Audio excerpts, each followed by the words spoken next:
মুসলিম উম্মতকারী সর্বধর্মীয় নিকট দৃঢ়ভাবে আহ্বান জানাই, এক, ইসরায়েলের সাথে অর্থনৈতিক, সামরিক ও কূটনৈতিক সকল সম্পর্ক অবিলম্বে ছিন্ন করতে হবে।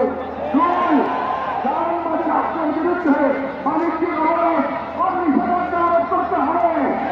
তিন, প্রধানমন্ত্রী জনগণের কাছে চিকিৎসা, স্বাস্থ্য, আবাসন ও প্রতিরক্ষা সহযোগিতা সহ সর্বোত্তম সহযোগিতা দেওয়া হবে।